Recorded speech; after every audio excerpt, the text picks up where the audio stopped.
Alright, so I'm feeling horrible right now, down with fever and like a throbbing headache, but I thought I should actually still get this video out. So let's talk about CPI expectation, okay?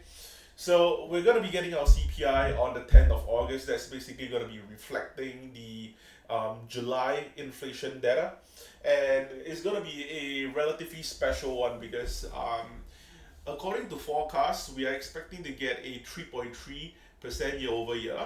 And the thing is that for the past 4 months of 4 to 5 months of inflation data, we have actually seen very strong downtrends going on.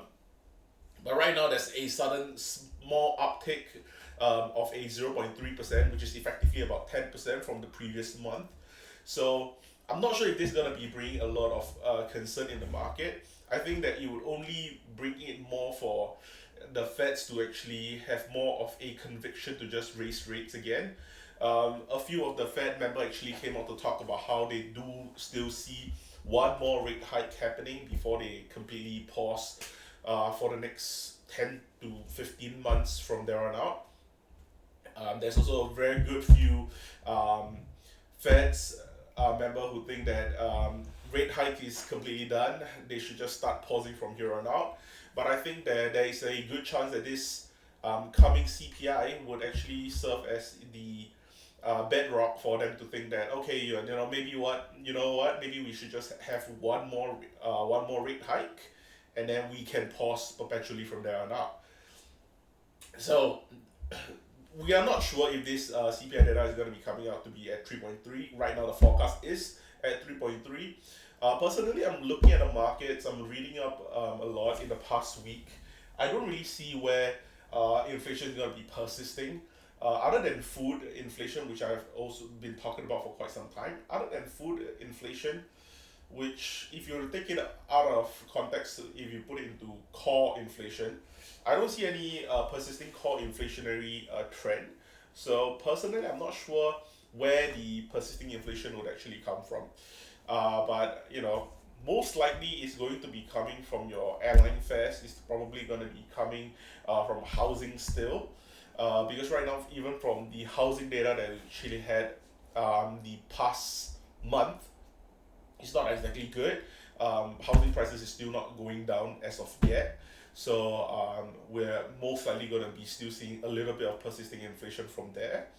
But yeah, kind of interesting for us to actually see, because I was really expecting us to actually see, like 2.8%, 2.5% somewhere along the line for this year, months of year over year inflation, because I really wanted to see inflation kind of just trend downwards.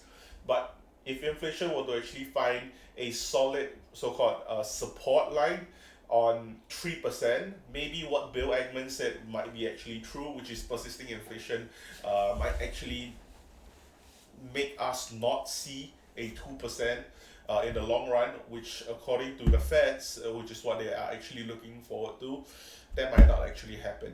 And if inflation stays to, wishes to persist at 3% rather than at 2%, that one extra percent is going to be causing a lot of difference in the economy and a lot of different economic projections, because that way rates would actually have to stay higher for longer as well. So that's something that we have to also take into consideration. But yeah, I think I'm going to be very, very interested to see what the Feds are going to be commenting on this CPI. Of course, I understand that the Feds usually use the PCE more so rather than the CPI. But they do talk about the CPI quite often during the FOMC meetings and such.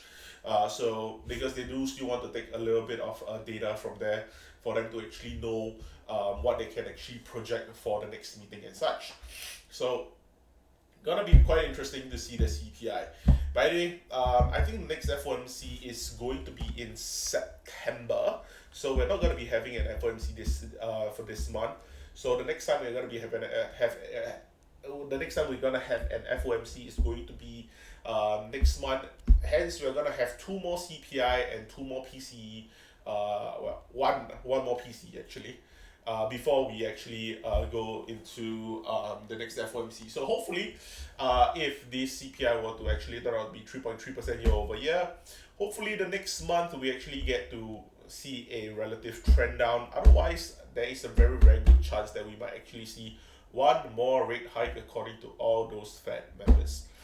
Yeah, but anyway, that's all I have for this video. I'm gonna go rest now. Thank you so much for watching, and I'll see you guys in the next one. Bye.